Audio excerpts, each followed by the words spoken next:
falar com você sobre um texto que tem tocado o meu coração.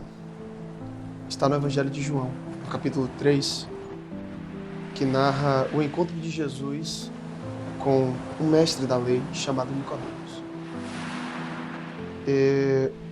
No capítulo 3, a partir do versículo 1, a Bíblia vai dizer que um fariseu chamado Nicodemos, uma autoridade entre os judeus, veio a Jesus à noite para fazer-lhe uma entrevista. A partir do versículo 5, diz assim: Respondeu Jesus: Digo-lhe a verdade, ninguém pode entrar no reino de Deus, se não nascer da água e do Espírito. O que nasce da carne é carne, mas o que nasce do Espírito é Espírito. Não se surpreenda pelo fato de eu ter dito: é necessário que vocês nasçam de novo. O vento sopra onde quer, você o escuta, mas não pode dizer de onde vem nem para onde vai. Assim acontece com todos os nascidos do Espírito. Nascer da água e do Espírito. Essa expressão bonita, muito poética e ao mesmo tempo um tanto quanto enigmática. O que pode significar isso? E eu penso que a própria Bíblia nos ajuda a compreender tanto quem era Nicodemos, o contexto em que essa narrativa acontece e o significado dessas palavras de Jesus. Nicodemos é uma autoridade judaica e os judeus aguardavam a chegada do Messias. As promessas para o Messias, segundo o livro de Isaías, inaugurariam um novo tempo. O menino que seria enviado, ele seria o Messias e seria chamado de Emanuel, o Deus conosco, o Deus ao nosso lado. Então, esse Messias seria o símbolo da presença cada vez mais próxima de Deus ao lado do seu povo. A mentalidade judaica daquela época olhava para a opressão de Roma e pensava: o Messias será aquele que nos ajudará a esmagar Roma e se livrar de uma vez por todas dessa opressão.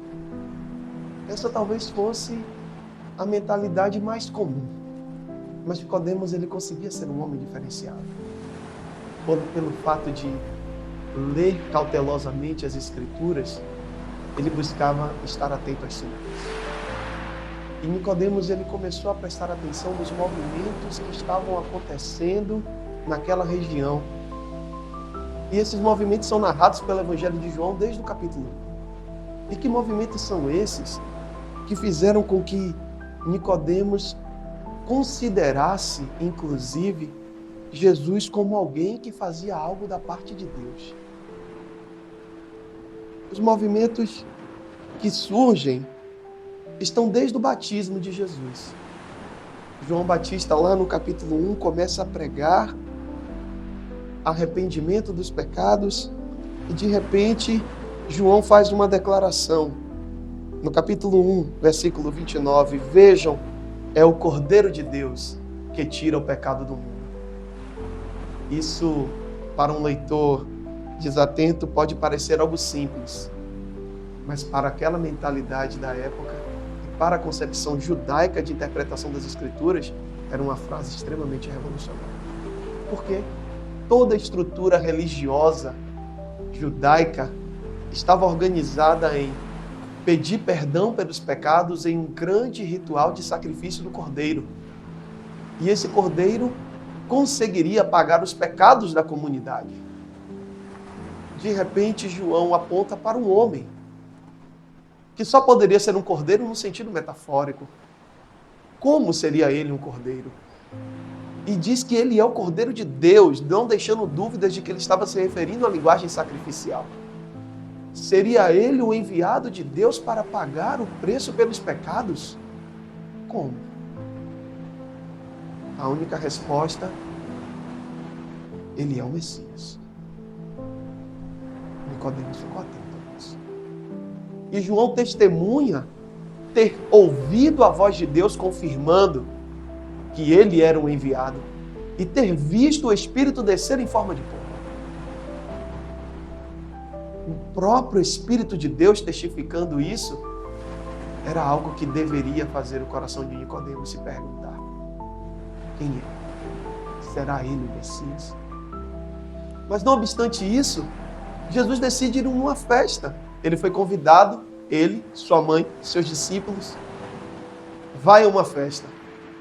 Chega numa festa que acontecia em um salão próximo onde estavam as chamadas talhas de purificação, os tanques de purificação, que era outro pilar religioso da cultura judaica. O tanque de purificação era o lugar onde as pessoas mergulhavam para se banhar dos pecados. E era uma cultura muito assim: eu pequei agora pela manhã, eu mergulho, me lavo, estou purificado. Pequei pela tarde, eu me banho de novo. E pequei à noite, me banho outra vez. Se 10 vezes eu pecasse, 10 vezes eu me banhava. Porque a crença estava de que a purificação viria desse meu ato contínuo de banhar-se. O casamento vai acontecer. De repente, no meio da festa, talvez pelos poucos recursos dos noivos, já que acontece em Caná da Galileia, uma região pobre, o vinho acaba. Mas a festa deveria durar pelo menos 7 dias e eles estavam apenas no 3º dia da festa. Seria uma grande cena vergonhosa. No 3º dia da festa, acabar a comida que deveria durar até o 7º. Maria chama Jesus. E ele então age. Só que ele age de uma maneira surpreendente. E a notícia corre e chega aos ouvidos de Nicodemos. A forma como Jesus age não era apenas um milagre, era um sinal. Jesus pega o tanque de purificação, um lugar ritualístico, onde aquela água supostamente estaria suja, em pelo menos 2 sentidos. Seja na higiene, porque pessoas tinham se banhado, seja no simbólico do pecado, porque a água era para remover o pecado e ali ficar a sujeira. Jesus pega aquele tanque, manda que completem de água, abençoa e transforma aquela água em vinho. Aquilo era um recado sutil que certamente Nicodemos foi capaz de dizer. As palavras de João declarando que Jesus era o Cordeiro de Deus. E agora, o tanque de purificação sendo transformado num lugar onde se retira o melhor vinho. Era certamente um símbolo de algo que aconteceria na vida do Messias. O Messias instauraria um novo tempo, uma nova lógica, onde já não mais a relação com Deus estaria pautada na necessidade de sacrifícios de animais ou rituais de purificação. Essa relação seria diferente, movida pelo próprio Deus. A multiplicação do vinho era a lembrança, ou pelo menos o sinal, do que aconteceria na cruz do Calvário. Deus providenciaria um novo tipo de purificação, que não seria mais por meio de lavagens contínuas em um tanque. Deus multiplicaria, por meio do sangue de Cristo, o vinho da vida, que seria de perdão para toda a humanidade. Nicodemos acompanha esses sinais. Mas há um outro sinal que também deixou Nicodemos atento. Após esses 2 milagres, Jesus se dirige ao templo. E o que ele encontra no templo são barracas. Mas observe, não eram quaisquer cambistas, não eram quaisquer vendedores, não eram pessoas pobres vendendo coisas para suprir a sua necessidade. Porque o capítulo 2 descreve no versículo 14 que Jesus encontrou algumas pessoas vendendo bois, ovelhas e pombas, que eram justamente os animais sacrificados para o perdão de pecados. Os bois eram comprados pelos mais ricos. Os cordeiros, por aqueles que não tinham dinheiro para sacrificar um boi, sacrificavam o cordeiro. E os mais pobres, quando não tinham dinheiro nem para o boi, nem para o cordeiro, sacrificavam uma pomba. Mas essa relação ainda subjugava a fé dos pobres, porque era uma relação de compra do perdão. E se de repente você não tivesse dinheiro nem para uma pomba, você era visto e taxado como pecador, humilhado por aqueles que se declaravam santos e que tinham dinheiro para comprar o perdão. Você não era bem-vinda. você era taxado como pecador e era socialmente e religiosamente excluído. A postura que Jesus toma diante dessa cena no templo marcou também o coração de Nicodemos. Jesus chega diante daquele templo e começa a quebrar aquelas gaiolas, aquelas barracas e diz assim: vocês transformaram a casa do meu pai em comércio. E o versículo 17 chega a dizer em João capítulo 2 que um versículo ecoa no coração dos discípulos: o zelo da tua casa me consumirá. Esse versículo ecoava a mensagem dos Salmos como uma mensagem que anunciava o Messias. E o Messias zelaria pela casa do Senhor. Essa palavra ecoou no coração de Nicodemos. Quem é esse que João proclama como Cordeiro de Deus? Que diante de um ritual em que você pode se lavar várias vezes, ele agora transforma isso em vinho. Quem é esse que diante do processo ritual de venda e comércio do perdão de Deus se indigna com isso? Quem é ele? É movido por essa interrogação que Nicodemos decide procurar Jesus à noite. Não é estranho isso. Parece óbvio até quando nós mergulhamos no contexto. Nicodemos é um mestre da lei. Ele deveria zelar pela manutenção daquilo que estava estabelecido.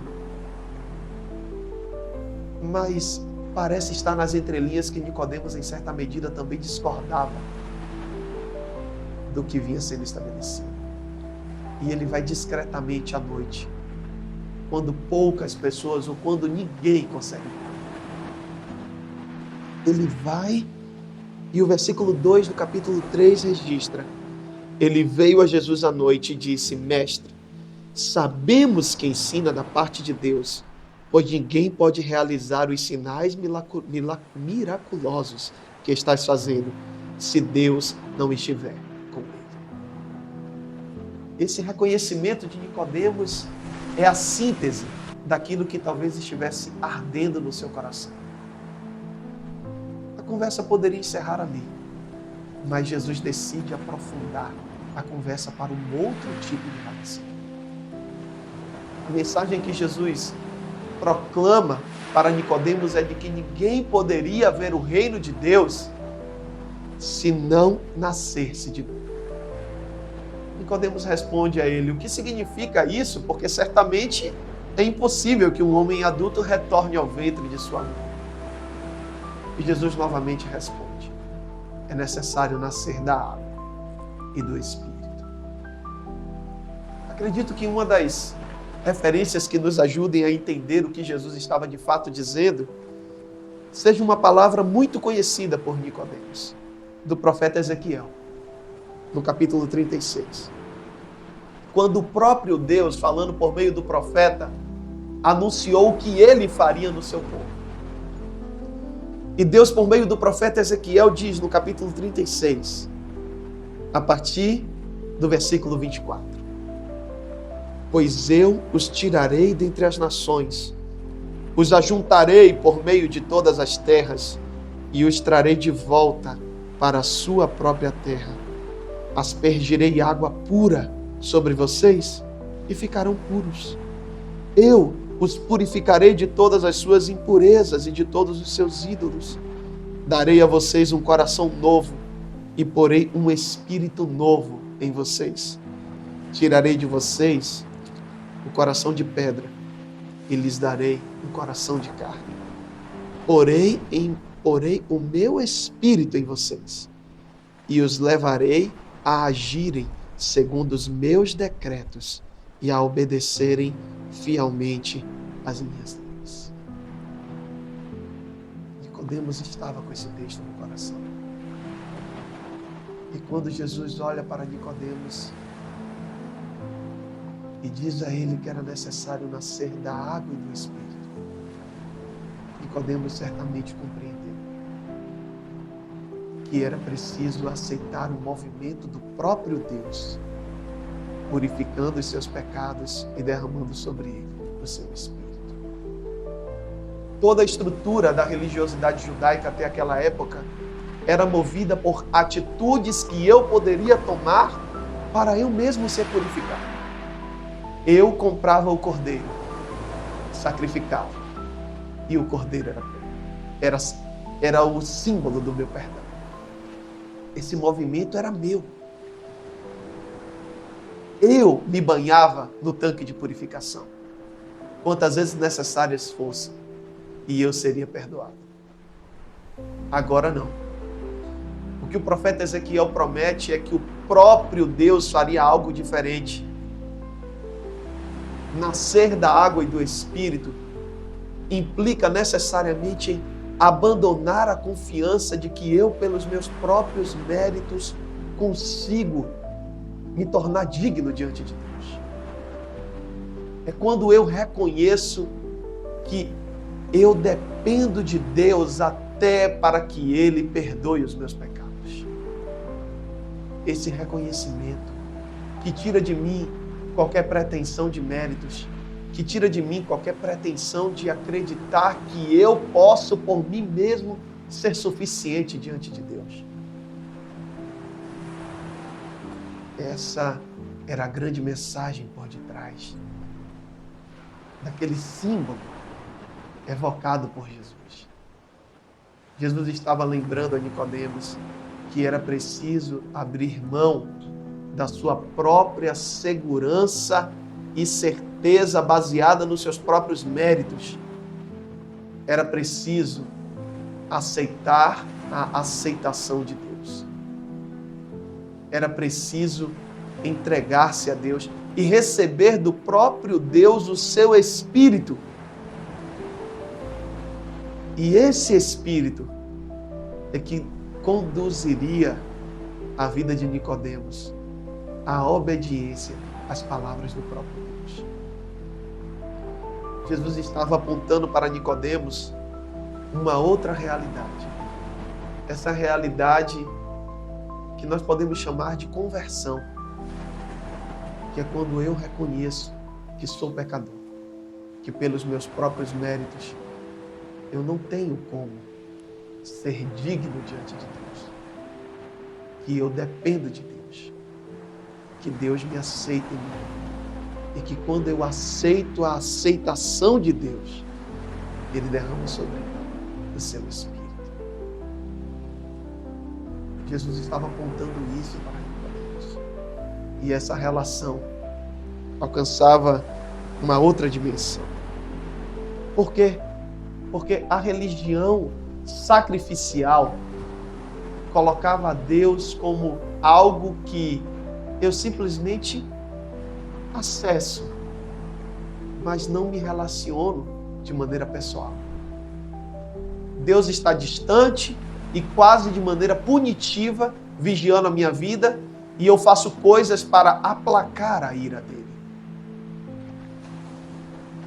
Quando Jesus retoma a promessa de Deus ao profeta Ezequiel, de que o próprio Deus colocará o seu Espírito dentro do coração humano, trocando o coração de pedra por um coração de carne. Jesus está falando sobre uma relação pessoal. Deus dentro de nós. Jesus está falando de um outro nível de concepção. Deus não está mais distante. Deus não está mais longe. Deus não está mais no silêncio, esperando sacrifícios. Deus deseja habitar em mim, habitar em você, habitar em nós. Deus deseja unir o Espírito dele ao nosso. E veja, qual ser humano seria capaz de suportar o próprio Deus dentro de si? É Deus se fazendo pequeno para caber em nós. Pequeno não no sentido de diminuí-lo em sua glória, mas pequeno no sentido de que ele não veio como um fardo, como algo pesado, como algo insuportável sobre nós, mas ele se fez cabível em nós. O Deus que se apequena para nos erguer da morte para a vida. Esse símbolo que acontece desde a cruz de Cristo até o derramar do Espírito, era o que Jesus avisava a Nicodemos no início do seu ministério. Necessário vos é nascer de novo. E ninguém pode entrar no reino de Deus se não nascer da água e do Espírito. As palavras de Jesus a Nicodemos continuam a ecoar no meu coração. E eu creio que elas também ecoam no seu. As palavras de Jesus a Nicodemos continuam a ser um convite à nossa vida. Jesus continua a olhar para nós e dizer: ei, desperte para um outro tipo de relação comigo. Saia da lógica sacrificial em que você espera melhorar as suas atitudes para vir encontrar-se comigo. Aceite que eu te amo e venha receber do meu Espírito. O convite do Evangelho, estranhamente, não é para que o ser humano melhore. O Evangelho é muito mais radical nisso. O Evangelho diz que o ser humano por si só não tem como melhorar. O convite do Evangelho é para o ser humano receber do Espírito de Deus e deixar que esse Espírito conduza a sua vida nos caminhos do próprio Deus. Esse Espírito não vai te transformar em um robô. Ele vai estabelecer um relacionamento entre você e Deus. Deus dentro de nós. O Espírito, segundo o Evangelho, é aquele que nos convence do pecado, da justiça e do juízo. E o Espírito é aquele que testifica em nós as palavras de Jesus. Em outras palavras, o Espírito Santo dentro do nosso coração é quem vai nos instruir a como seguir a vontade de Jesus. Essa decisão você pode tomar. Aceitar que é aceito por Deus. E dizer no seu coração e com seus lábios que Jesus Cristo é o seu único e suficiente Senhor e Salvador. Você com seus lábios e com o seu coração, você confessar que Jesus é o Senhor e Salvador da sua vida. Você será salvo. Deus unirá o Espírito dele ao seu Espírito. E já não será mais uma relação distante com Deus. Deus habitará em você. O sentido anunciado pelos profetas no Antigo Testamento de Emanuel será praticado em um nível muito mais profundo.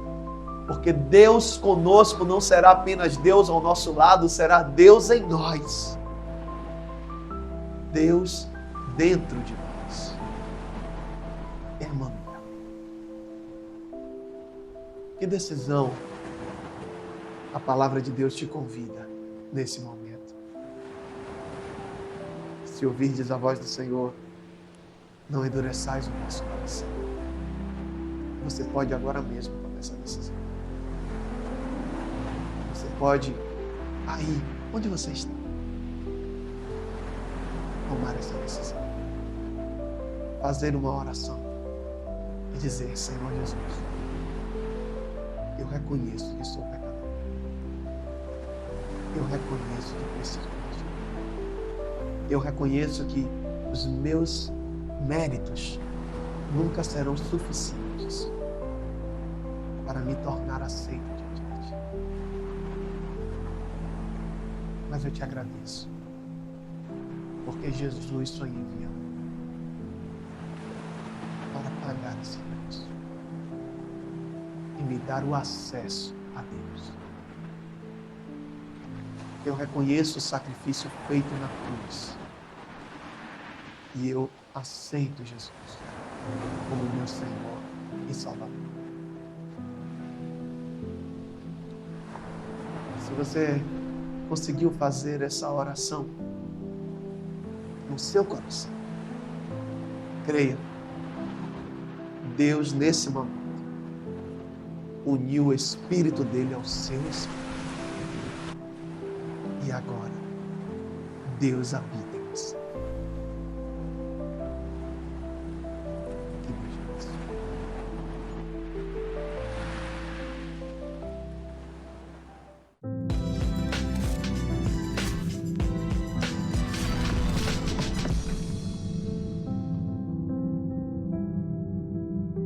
Oi, tudo bem?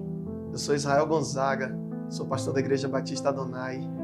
Se essa mensagem falou ao seu coração, eu te convido a compartilhar com alguma pessoa que Deus está falando no seu coração. E te convido também a acompanhar esse novo projeto, Água e Espírito. Deus te abençoe.